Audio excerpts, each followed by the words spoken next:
दूसरा बात है राज्यसभा। कौन है? राज्यसभा। तो राज्यसभा में अब ये राज्यसभा क्या होता है? उच्च सदन है। कौन सा सदन है? उच्च सदन है। तो राज्यसभा में अधिकतम सदस्य संख्या कितनी है? 250 हो सकती है। कितनी हो सकती है? 250 तो हो सकती है। जैसे वहां पढ़ा था ना कि अधिकतम सदस्य संख्या लोकसभा में 552 हो सकती है, लेकिन अभी वर्तमान में कितनी है? 545।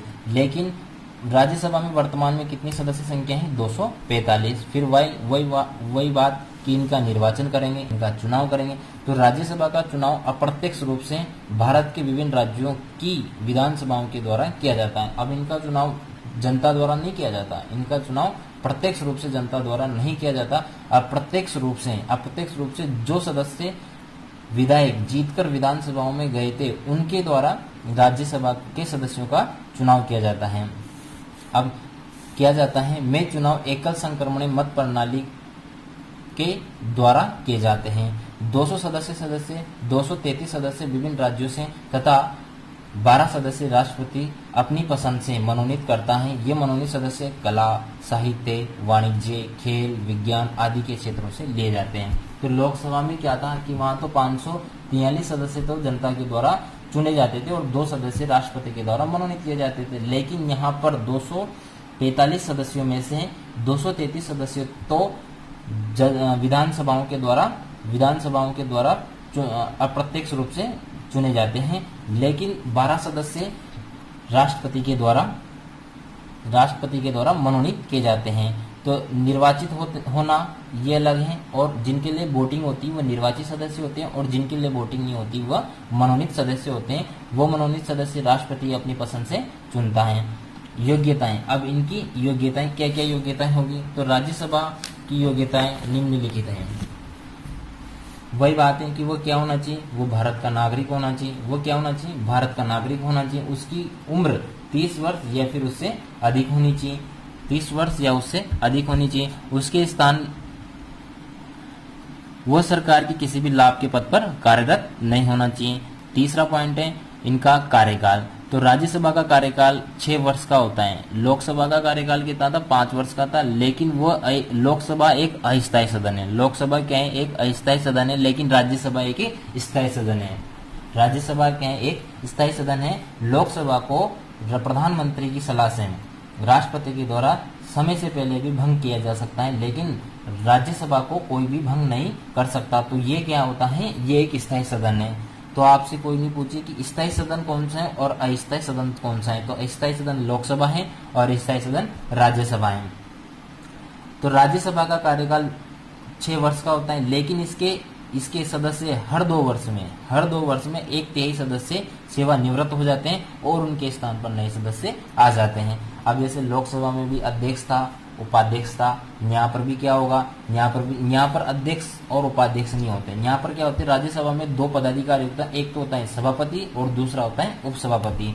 राज्यसभा का सभापति कौन होता है? भारत का उपराष्ट्रपति होता है। और वर्तमान में भारत के उपराष्ट्रपति कौन है? श्रीमान वेंकैया नायडू। कौन है? वेंकैया नायडू जी अपने भारत के राष्ट्रपति हैं।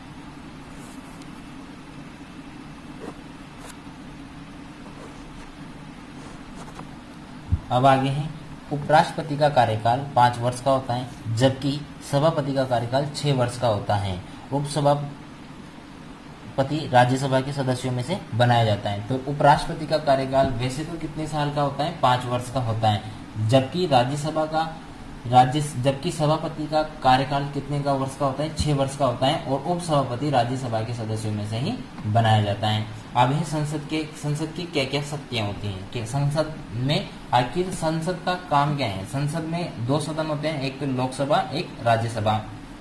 लोकसभा निम्न सदन होता है और राज्यसभा उच्च सदन होता है। तो सबसे पहले है विधायी शक्ति। कौन सी शक्ति है? विधायी शक्ति। तो विधायी शक्ति का मतलब क्या है? कानून बनाने की शक्ति। विधायी शक्ति मतलब विधि बनाना या कानून बनाना। हमारे देश में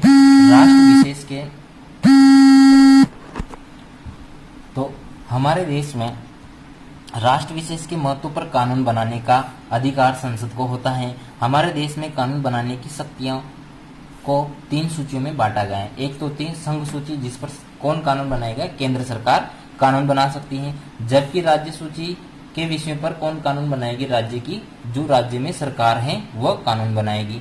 समवर्ती सूची के विषयों पर दोनों सरकारों को कानून बनाने का अधिकार है। समवर्ती सूची पर कानून बनाने का दोनों ही केंद्र सरकार भी बना सकती है और राज्य की सरकार भी बना सकती है, लेकिन अगर विवाद की स्थिति में केंद्र सरकार का ही कानून बनाने का अधिकार होता है। यदि संसद को राज्य सूची के विषय पर कानून बनाने की आवश्यकता पड़ जाती है तो वह राज्य सूची के विषय पर कानून बना सकती है। दूसरी शक्ति है संविधान में संशोधन करने की शक्ति भी किसको है? वह सिर्फ संशोधन को है। किसको है? वह सिर्फ संसद को ही है। तो भारतीय संसद के किसी भी भाग में संशोधन करने का कार्य केवल संसद ही कर सकती है, किसी राज्य का विधानमंडल नहीं कर सकता है। किसी भी राज्य का विधानमंडल नहीं कर सकता है। इसके लिए संसद के दोनों सदनों के सदस्यों के 2/3 बहुमत में बदलाव किया जा सकता है। अब तीसरी शक्ति है वित्तीय शक्ति। वित्त के क्षेत्र में सर्वोच्च शक्ति संसद के पास होती है।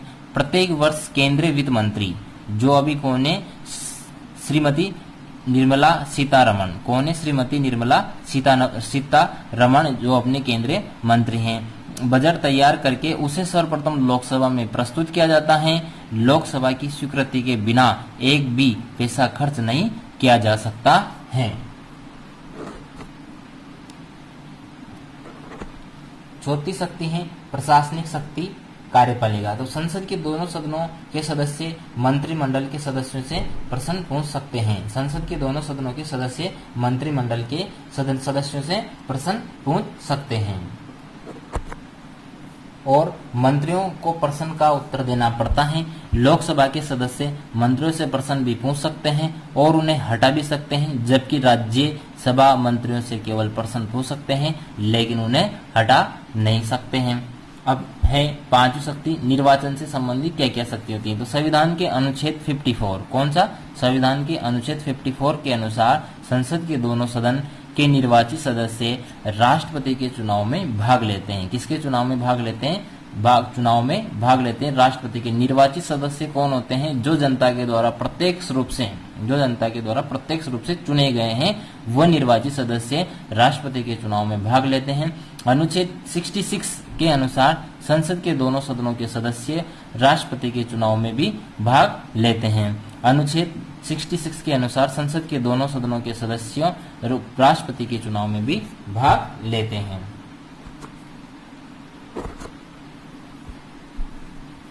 लास्ट शक्ति है संसद के बारे में विविध शक्ति। तो संसद के पास अन्य विविध शक्तियां भी होती हैं।